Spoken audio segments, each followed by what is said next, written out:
Emma, you have founded and co-founded some of the biggest fashion labels. When it comes to the social media side of things, the brands seem to really hone in on pop culture and seem to launch a shoot with the woman or the man of the moment, from the Olympics to Bridgerton.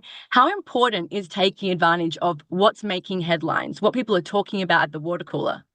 Well, I spent 12 years before I had ever launched a business, really at the intersection of fashion and popular culture. So I had an agency where my only job was to book talent on behalf of brands, and you get really good at it. So, I think that the beauty of running, companies is that you get to make decisions, and we get to make decisions really quickly. And I remember years ago saying to certain clients of mine that shall remain nameless, like, you should book this talent. And they'll be like, they are. And then by the time the campaign rolls around, they had like a #1 hit song. Wow. So there's some of that is just like inherent in training. But I did that job for a very, very long time, and you get good at it. Just listen to Emma Grede. Just listen to her.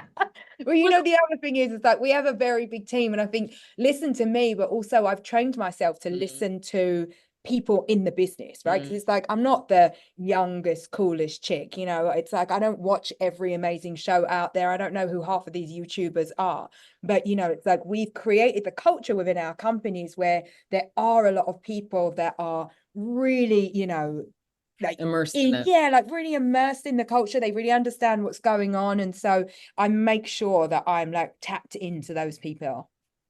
Because it felt like, Bridgerton, there was Nicola Coughlan. Like, how did they just jump onto this stuff like so fast? But you're ahead of the game. Magic. She has smart people on her team. And Ashley, you talk a lot about social media on the show as well. What's your insights into social media, and how important is that when running a business? I think when you're starting from ground zero, you have to be on social media because people want to know about the founder. They want to know why. They want to understand the product. Even if it's a product that's been remixed and redone in a different way, they want to understand what it is. Why are they buying into it? And they want to know who they're buying into. And everything on social media now, it can be so personal, but you don't have to show them inside of your bedroom. You just need to show them inside of your business a little bit. And I think the more honest you are in your business, the faster you'll scale, the more successful you will be. And that's why I just kept pushing every single woman that I met was to do it. And Gloria did it. Gloria showed up. She was so meek and so quiet and so unsure of herself. And then the moment that she stepped into this very uncomfortable phase of her life, she blew Emma and I away. Like the light came on. Yes. Yeah. And we were like, okay, the mentorship is working. Here's a little bit of money. Let's see what you do with it. And now I heard she's coming out with some new SKUs already. Yes. Well, great mention, because the next question is really about Gloria, because I think what really tugged at my heartstrings with this show is that we watch this insane transformation in some of these entrepreneurs' confidence. Like Gloria was from such a shy person to that pitch was insane. Like, can you remember a moment where you had your confidence kind of struck and how you pulled yourself back up? Oh my God, so many times. Yeah. I think when in the business world. Yeah, no, there's been so many rooms that I've been in where there's nobody that's not that's on the other side of the table that's not a woman. And I think those rooms are very intimidating because you're trying to convince a man to invest in not only you, what you believe in, but also something that might be geared just towards women. An idea he doesn't understand. Exactly. And I think I've been in those rooms a few times where I have had to have the pep talks. I've had to do the power poses. I've had to really like more than normal prep myself. And some of them have been slam dunks and some of them have been hard nosed. Yeah, I think for me, it's probably always around the numbers piece. I'm like pretty heavily dyslexic.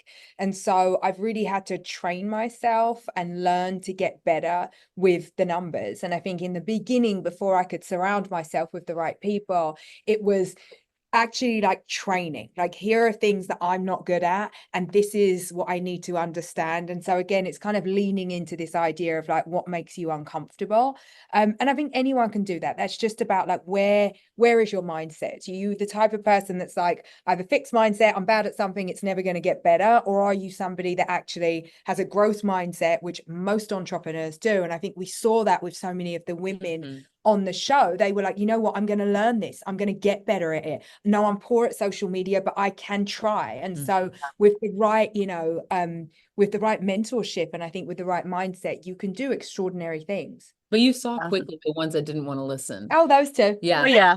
You saw quickly the ones that actually were like, I don't like your advice. No, and I don't agree. And at the end of the day, we didn't invest in them because it's about the founder, and it's about what are they bringing to the table beyond just the product or the numbers. Too true. As an audience member, you're sitting there going, do you know who you're talking to? You've got to take this advice. Like, we all love to be in your position.